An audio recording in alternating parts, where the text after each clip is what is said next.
B.J. Habibie adalah presiden ketiga dalam sejarah Indonesia. Namanya diketahui oleh bangsa Indonesia sebagai tokoh yang cerdas dan berjasa pada negerinya. Kisah hidupnya pun dikenal baik oleh masyarakat Indonesia. Baharudin Yusuf Habibie lahir pada tanggal 25 Juni 1936 di Parepare, Sulawesi Selatan. Orang tuanya adalah Alwi Abdul Jalil Habibie dan Tuti Marini Puspowardoyo. Habibie adalah nama marga Gorontalo. Dia adalah anak keempat dari 8 bersaudara.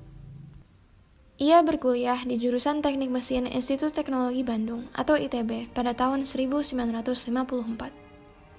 Setelah 6 bulan di ITB, Habibie memilih berpindah dan melanjutkan pendidikannya di RWTH Aachen di Jerman. Habibie mendapat gelar diploma pada tahun 1960 dan gelar doktor 5 tahun kemudian.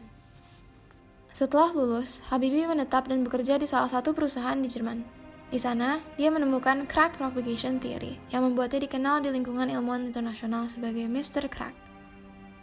Habibie kembali ke Indonesia atas permintaan Presiden Soeharto pada tahun 1973. Di tanah air, Habibie merintis industri kedirgantaraan.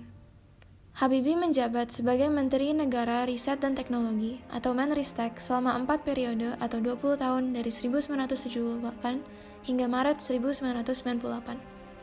Selama jabatannya, dia merancang dan berhasil merealisasikan pesawat pertama buatan Indonesia yang bernama N250 Gatot-Kaca.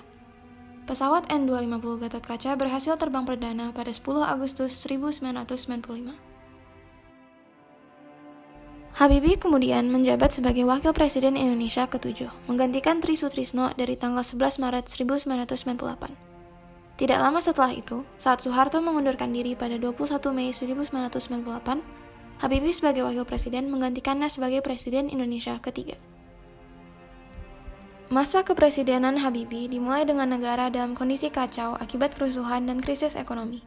Masyarakat Indonesia di saat itu juga terbelah menjadi pihak pendukung naiknya Habibie menjadi Presiden Indonesia dan pihak kontra. Sebagai Presiden, Habibie membuat banyak kebijakan penting dalam bidang moneter, fiskal, dan lainnya.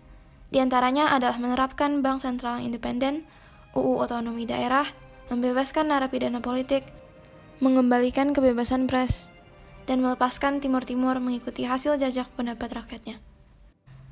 Pihak oposisi melihat referendum Provinsi Timur Timur yang dibolehkan terjadi oleh Habibie sebagai salah satu kesalahan terbesarnya.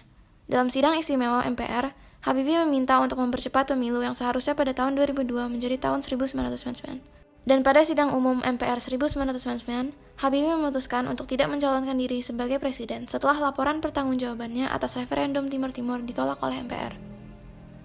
Selain karena perannya di dunia ilmiah dan politik, Habibie juga terkenal dengan kisah cintanya dengan istrinya, Hasri Ainun Besari. Keduanya bersekolah di SMAK Dago, Bandung, tetapi bukan teman dekat di saat itu. Habibie, yang akrab dipanggil Rudi saat muda, baru dekat dengan Ainun saat bertemu kembali di Bandung setelah bersekolah di RWTH Aachen.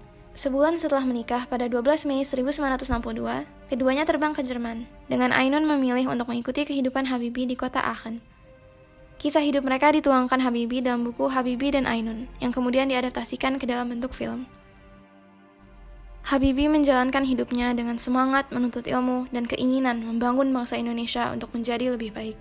Ia terus mengamalkan hal itu sampai ke hari-hari tuanya. Habibie berpulang pada hari Rabu 11 September 2019 di RSPAD Gatot Subroto, didahului oleh istri tercintanya, Ibu Ainun yang sudah berpulang pada tahun 2010.